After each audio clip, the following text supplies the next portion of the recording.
You're listening to the Orisha Wisdom Podcast, episode 23.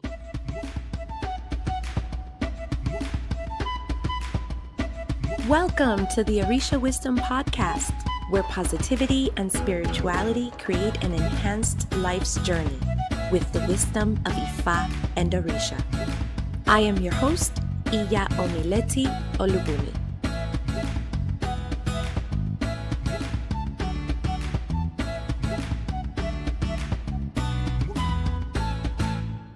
Welcome to the Orisha Wisdom Podcast. I am Iya Omileti.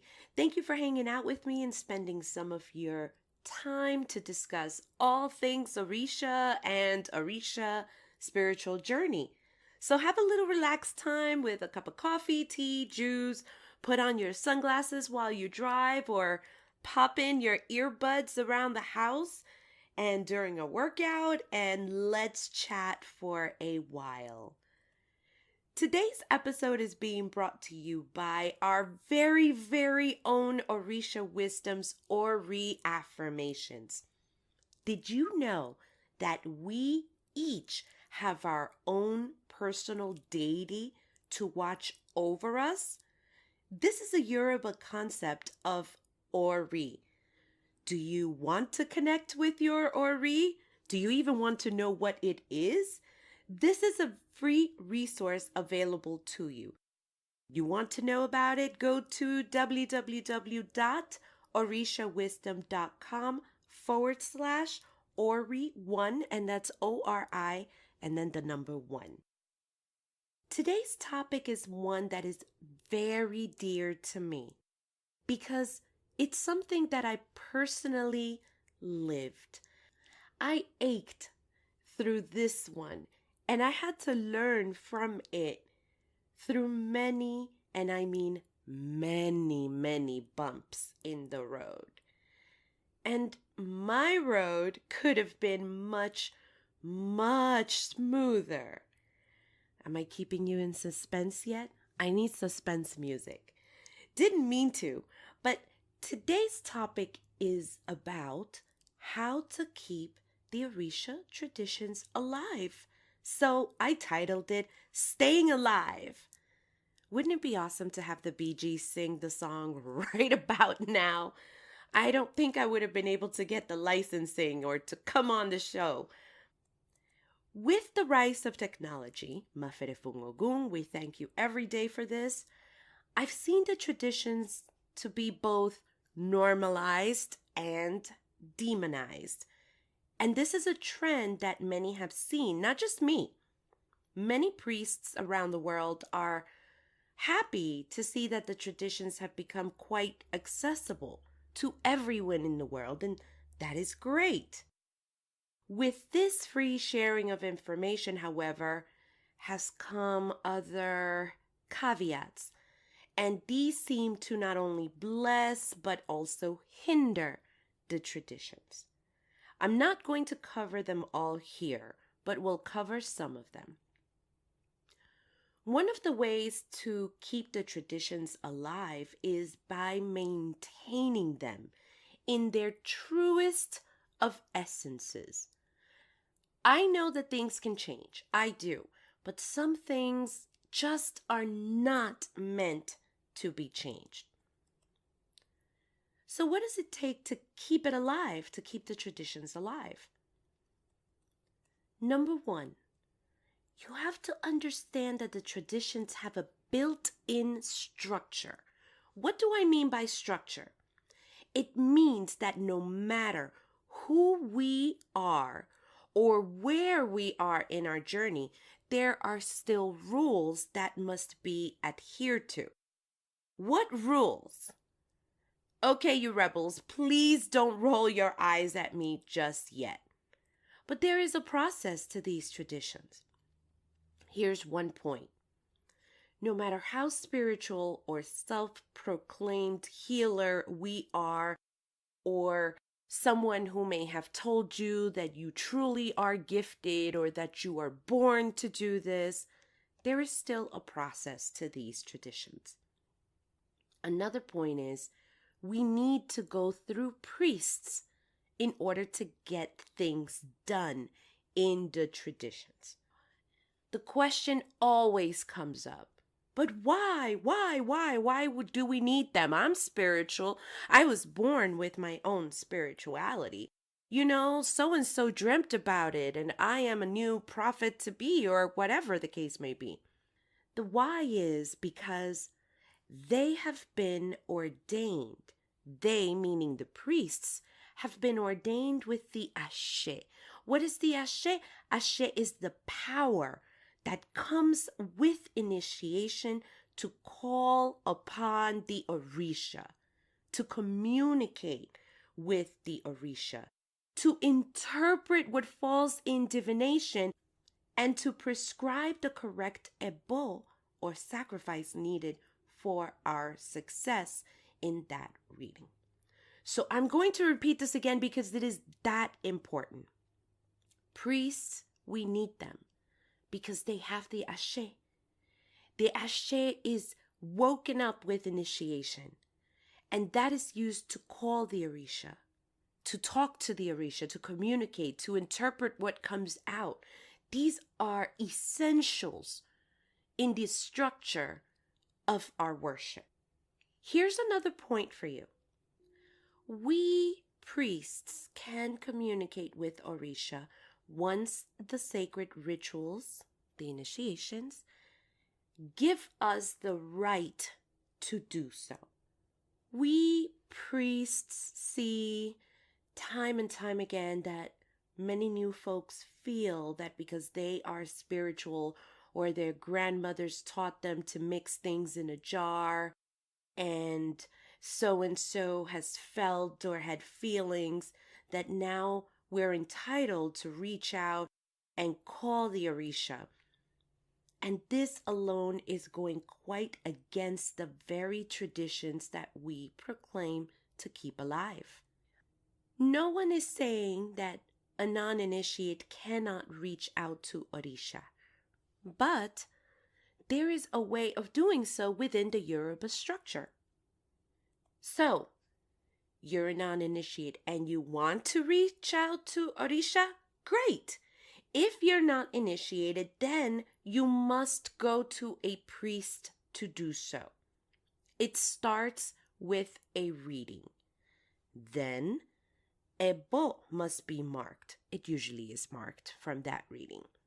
And then, there's usually a time in there for you to be able to speak and actually be heard by the Orisha. Simply put, if you try any other way that you may have heard of or read of, there is not any way of telling who heard you. And it might not be the spirit or the deity who it was intended for. Frankly, if that happens, which it does quite a lot, then it's just a waste of precious time and resources. Here's a question. How do you make a bo? Drum roll. Da, da, da, da, da, da. I know I need a drum roll sound bite as well. By following the traditions. That is the answer.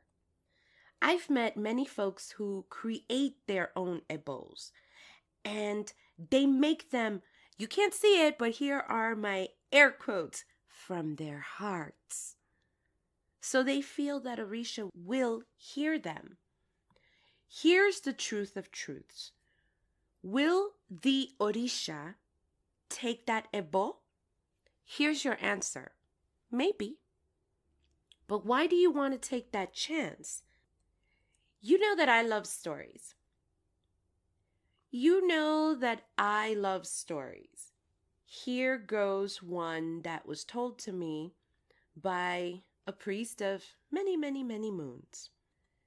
This lady client of his didn't want to follow protocols, very free-spirited in her youngin' days, and she didn't want to go to a priest. I mean, why should she pay a priest to do something that she could do herself, right?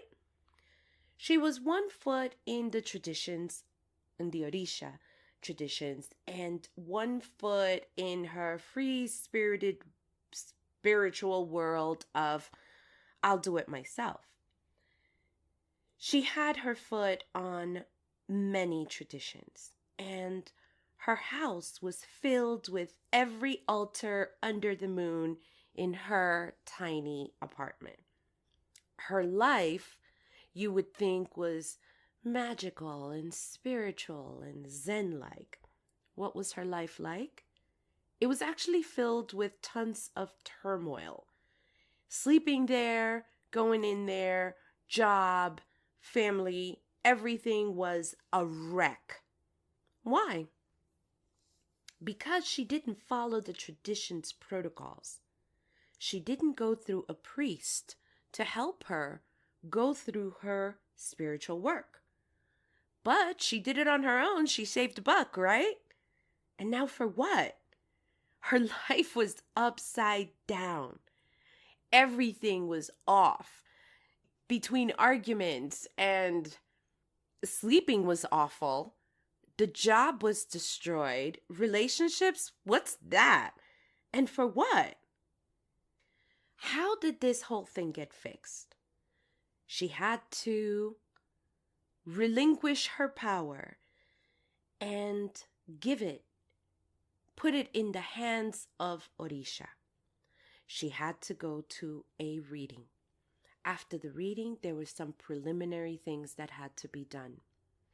Priests had to come over to her home and basically dismantle all of the stuff that she, air quotes, created from her heart with her spiritual self and her spirit guides and Egun speaking. All of that was dismantled. And then on top of that, a few misas had to be done to get rid of some of the unwanted guests in her home that she picked up along the way. And then more ebos. She had to go through many readings and a process to clean up all the work, well, all the havoc that what she did created. Why am I telling you this? Because I want you to take heed to this one piece of advice. Do you want to keep the Orisha traditions alive? There is just one thing that one must remember. One thing. Respect the process. If you rolled your eyes, please unroll them and bring them back. I'll explain a little bit of what this means. But it is important if you want to come into our traditions, or if you already are and you're dibbing and dabbing, to respect the process. I'm going to give you a couple of points on respecting the process. Number 1, learn your lineages. Learn the process in that lineage. And once you have chosen it, follow it. Simple, right? But very involved. Next point. Let go of your way and surrender to the Orisha traditions that you have chosen and the one that has also chosen you. And this spiritual path will be much, much, much more enjoyable and fruitful and fulfilling. These are very simple points, but they're very, very involved. If we choose to go into candomblé, and that is what calls us, we go to a candomblé priest, and the candomblé priest verifies a lot of the things that have been going in our lives spiritually, and I start getting to know this priest, and we start working through my stuff, and then after that, I'm like, this might be something that I can do. That is where that point that I said, the simple but involved, just follow it. Follow that system and follow that rabbit hole and see where it leads you. But then that doesn't mean that now that you're in Candomblé, you're going to go to Lukumi and you're going to do things that way. And you're going to dib and dab. And then you're going to go to, I don't know, ancient Kemet. And then we're going to go to Wicca. And then we're going to do this. And we're going to make this Mod Podge. Respecting the process means learn the lineage. Respect that lineage's process. And follow it. Let go of your stuff. There will be a lot more freedom, spiritual freedom for you in the things that you'll be able to do once you have undergone all of the rites for all of the levels within that process. No, you're not going to get initiated next week and you're going to be the master healer of the world. But maybe within your process, you'll be able to learn how to cast coconuts to your Eshu. And this is going to be what helps you. That's your first step. And you master that. But that doesn't mean you're going to provide, Opele readings for folks. You just haven't gone through that process. I am very, very passionate about keeping our traditions alive. The essence of them. That doesn't mean that we at this point in 2018 are going to just memorize everything. I will write it down because we have access to paper, but we protect the process of how things are done. There are certain things that evolve with time, but certain things do not. And there are many, many reasons. There are priests who have been initiated since very young, and they're still learning that the process still applies into our lives in 2018. So if it's 2018 or 2091, the process will still apply. Ifa has infinite wisdom which they have shared with us. And they will continue to share if we just work to keep the traditions alive. This brings us to the end of this episode. I hope that you enjoyed this episode and find it helpful on your journey or someone's journey that you know. Why?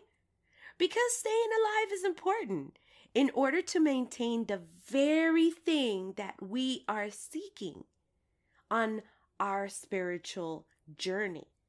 Did you like this episode? Do you think it is useful for yourself or someone you know? Tell me. Leave me a comment or come into our Facebook community group. You can find us by going to Facebook and typing Orisha Wisdom Community on the Facebook search tool, and we will be right there. We can't wait to have you there with us. Stay tuned for the next episode where we will have another Ask a Priest episode. And the question that we're going to be talking is about how do we know if we need to initiate? I am very excited about that episode and I'm looking forward to it. This episode has been brought to you by our very, very own Ori affirmations. Haven't gotten yours? That's okay. Pop on over to orishawisdom.com/Ori1 to get yours. Bring to your life the power of Ofo Ashe. It's the power of the word. And really that wisdom, that philosophy can really make changes in your life. You didn't catch any of this? Don't worry. You can go to the show notes at orishawisdom.com/23, number 23. Before I go today, I would love to ask for a favor, which would mean a lot to me. Hop on over to iTunes and leave me a comment on the podcast. If you're driving, please don't do this. It really can wait, really. But only a few minutes of your time will be so helpful to me to continue to provide this podcast for you. I really can't wait to hear from you, and I do read each and every comment. Until next time, may the elevated ancestors and all Orisha bless you immensely. Odabo! Thank you for listening to the Orisha Wisdom Podcast. Be sure to check out the show notes at orishawisdom.com/podcast. Can't get enough of Orisha Wisdom? Check us out at orishawisdom.com and subscribe to our community. Remember, the wisdom of Ifa and Orisha is all around us. Be blessed, and until next time.